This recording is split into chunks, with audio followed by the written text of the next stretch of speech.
আপনি আকাশের দিকে তাকিয়ে নিশ্চয়ই একবার না একবার ভেবেছেন রকেট কিভাবে ওড়ে। নিশ্চয়ই ভেবেছেন, ভাবেননি? এত ভারী একটা বস্তু কিভাবে আকাশ ফুঁড়ে মহাকাশে চলে যায়, কখনো মনে হয়নি? হয়তো হয়েছে। তো আজকের এই ভিডিওতে আমরা একেবারে সহজ বাংলা ভাষায় বুঝবো রকেট কিভাবে কাজ করে, কিভাবে আকাশ ভেদ করে মহাকাশে এগিয়ে যায়, এর ভেতরের গঠন কেমন, পৃথিবীতে ফিরে আসা রকেট কি আদৌ সত্যিই সম্ভব, এবং যদি ফিরে আসে তো আগে কেন আসতো না, এবং ভবিষ্যতে আমরা কোথায় যেতে চলেছি এই রকেট বিজ্ঞান নিয়ে বা রকেট সায়েন্স নিয়ে। তাই ভিডিওটি স্কিপ না করে একেবারে শেষ পর্যন্ত দেখতে থাকো। অনেক ইন্টারেস্টিং এমন অনেক তথ্য, অজানা তথ্য তোমাদের সাথে শেয়ার করব। আশা করছি ভিডিওটি ভালো লাগবে। তো রকেট কিভাবে ওড়ে বা এর ভিতরে সমস্ত কিছু জানার আগে সবার আগে জানতে হবে রকেট কি এবং কেন এটা কোন কোন কাজে লাগে। তো সবার আগে তোমাদেরকে বলি, রকেট হচ্ছে এমন একটি যান যা নিজের জ্বালানির শক্তিতে পৃথিবীর মাধ্যাকর্ষণ বল অতিক্রম করে আকাশে ওঠে এবং মহাকাশেও যেতে পারে। এর কয়েকটি উদ্দেশ্য হলো স্যাটেলাইট মহাকাশে পাঠানো, বিভিন্ন কারণে বিভিন্ন জায়গাতে স্যাটেলাইট দরকার হয়। এছাড়াও গবেষণা করা, মহাকাশচারী পরিবহনের জন্য, যুদ্ধক্ষেত্র মিসাইল প্রযুক্তিতে কাজে লাগে, এছাড়াও ওয়েদার অবজারভেশনের জন্য, আবহাওয়া পর্যবেক্ষণের জন্য। তো রকেট কিন্তু খুব প্রয়োজনীয় একটা জিনিস, কারণ মহাকাশে কোনো বাতাস নেই। আর এখানে যদি আমি এয়ারপ্লেন ইউজ করি তো এয়ারপ্লেন কিন্তু মহাকাশে কাজে আসবে না। তোমরা হয়তো অনেক সময় দেখেছো বা প্রায় সময় হয়তো দেখবে এয়ারপ্লেনের কিন্তু দুটো ডানা থাকে বা উইংস থাকে। ওই উইংসগুলো নিচের বাতাসটাকে চাপ দিয়ে ওপরে উঠতে সাহায্য করে এয়ারপ্লেনকে। But in case of rocket, rocket যখন মহাকাশে যায়, মহাকাশে কিন্তু কোনো বায়ু নেই, কোনো বাতাস নেই। তো সেই কারণে রকেটের কোনো ডানা থাকে না। আর সেই সেম রিজনের জন্য এয়ারপ্লেন কিন্তু মহাকাশে উঠতে পারে না। তো যাই হোক, তাই নিজের রকেটকে কিন্তু সবসময় জ্বালানির সাহায্যে ওপরে যেতে হয়। রকেট কোনো রাস্তা ধরে চলে না, ওড়ে না, বরং সে বিস্ফোরণ ঘটিয়ে নিজেকে ঠেলে দেয় ওপরের দিকে। এই টেকনোলজিটাই আলাদা করে দেয় এয়ারপ্লেন এবং রকেটের মধ্যে। এরপরে আসি রকেটের মূল বিজ্ঞান কি, রকেট কিভাবে অ্যাকচুয়ালি সত্যিই চলে। তো সবার আগে তোমাদেরকে মাথায় রাখতে হবে নিউটনের গতিসূত্র, নিউটন থার্ড ল। তো নিউটন থার্ড ল মনে আছে? ওকে, আমি বলছি। রকেটের মূল নীতি বোঝার জন্য আমাদের জানতে হবে নিউটনের থার্ড ল। রকেট যখন নিজ দিক থেকে গরম গ্যাস বের করে দেয়, ঠিক তখনই সেই প্রতিক্রিয়া হিসেবে রকেট ওপরে উঠতে থাকে। একে বলে থ্রাস্ট। আর এই থ্রাস্ট তৈরি করে ইঞ্জিন ও জ্বালানি। রকেটের এই ধরনের আরও তিনটে জিনিস থাকে, গ্র্যাভিটি, ড্র্যাগ অ্যান্ড লিফট। তো আমি সবগুলো এক্ষুনি ডিসক্রাইব করব। প্রথমে আসি থ্রাস্ট। এটা কিন্তু ওপরের দিকে উঠতে সাহায্য করে।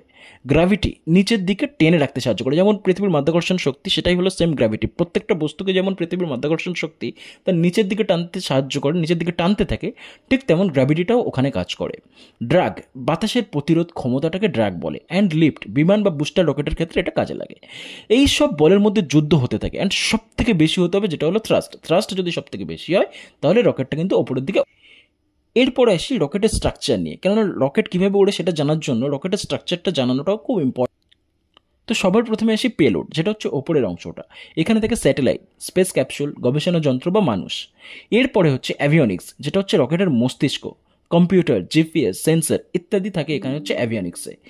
এরপরে হচ্ছে 3 নম্বরে, যেটা হচ্ছে ফুয়েল ট্যাঙ্ক, সবচেয়ে বড় অংশ, সবচেয়ে most important part of any rocket, যেখানে থাকে লিকুইড হাইড্রোজেন অ্যান্ড অক্সিজেন। এগুলো মিশে প্রচণ্ড গরম গ্যাস তৈরি হয়। 4 নম্বরে যেটা রয়েছে কম্বাসন চেম্বার, এই চেম্বারে জ্বালানি পুড়ে গ্যাস তৈরি হয়।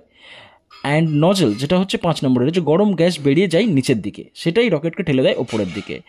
6 নম্বরে যেটা রয়েছে সেটা হচ্ছে ফিন্স, কোনো রকেটে এটা থাকে। এগুলো সাহায্য করে রকেটের ভারসাম্যটা বজায় রাখতে।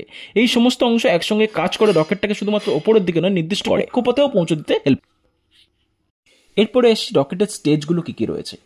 একটা রকেটকে আমরা ভাবতে পারি একটা লেয়ারযুক্ত কলার মতো। প্রথম স্টেজে থাকে বড় ইঞ্জিন, ওটা রকেটকে তোলার জন্য হেল্প করে, রকেটকে ওপরের দিকে উঠতে হেল্প করে। যখন তার কাজ শেষ হয়ে যায় সেটা আলাদা হয়ে যায়। এইভাবে ফার্স্ট স্টেজ সবচেয়ে ভারী এবং শক্তিশালী হয়ে থাকে। সেকেন্ড স্টেজ মাঝারি স্তর, যেটা মাঝামাঝি স্তর, যেটা আরও ওপরের দিকে উঠতে সাহায্য করে। অ্যান্ড থার্ড স্টেজ পেলোড, পৌঁছাতে সাহায্য করে। এই পদ্ধতিকে বলা হয়, এন্টায়ার প্রসেসটাকে বলা হয় মাল্টি স্টেজ রকেট সিস্টেম। এতে করে রকেট হালকা হয়, জ্বালানি কম লাগে, আর সঠিক সময়, খুব অল্প সময়ে, যতটা সময় লাগে তার থেকে কম সময়ে সঠিক জায়গাতে পৌঁছাতে সুবিধা হয়। অনেকটা এমন, ধরুন আপনি পাহাড়ে উঠছেন, তো আপনার ব্যাগ যতটা ভারী, আপনি তত ধীরে ধীরে উঠবেন, আপনার তত কষ্ট হবে, আপনি তত ঘেমে যাবেন। কিন্তু ঠিক একই সময় আপনি যদি কিছুটা জিনিস ফেলে দিতে থাকেন, কিছুটা জিনিস আপনার ব্যাগটা যদি খালি করতে থাকেন, আপনি ওপরের দিকে তাড়াতাড়ি উঠতে পারবেন, পাহাড়ে তাড়াতাড়ি উঠতে পারবেন, আপনার কষ্ট কম হবে, তাই না? তো ব্যাপারটা ঠিক এরকম। এরপর একটু জেনে নিই ভারতের রকেট প্রযুক্তি কথা বলতে গেলে আমার ইসরোর কথা সবার আগে মাথায় আসে। ভারতের মহাকাশ গবেষণা কেন্দ্র হচ্ছে ইসরো। 1963 সালে জার্নি শুরু হয়। ইসরো হচ্ছে ইন্ডিয়ান স্পেস রিসার্চ অর্গানাইজেশন। প্রথম রকেট লঞ্চ করেছিল কেরালার থুম্বাতে। একটা বাইসাইকেলের রকেট নিয়ে আসা হয়েছিল। এই যে ছবিটা, এই ছবিটা নিশ্চয়ই তোমরা সবাই জানো। ইসরো আজ অবধি এখনো অবধি সব থেকে বড় কিছু সিগনিফিক্যান্ট অ্যাচিভমেন্ট আমি তোমাদেরকে বলবো যা যা করেছে আগামী দিনে। পিএসএলভি দিয়ে 104টি স্যাটেলাইট একসাথে পাঠিয়েছে মহাকাশে। এছাড়াও জিএসএলভি মার্ক 3 দিয়ে চন্দ্রযান 2 পাঠিয়েছে। আদিত্য L1 সূর্যের দিকে পাঠানো হয়েছে। গগনযান মিশনের মাধ্যমে মানুষ পাঠানোর প্রস্তুতি নিচ্ছে। ভারত এখন বিশ্বের মধ্যে সস্তা এবং সফল মহাকাশ অভিযানের জন্য বিখ্যাত।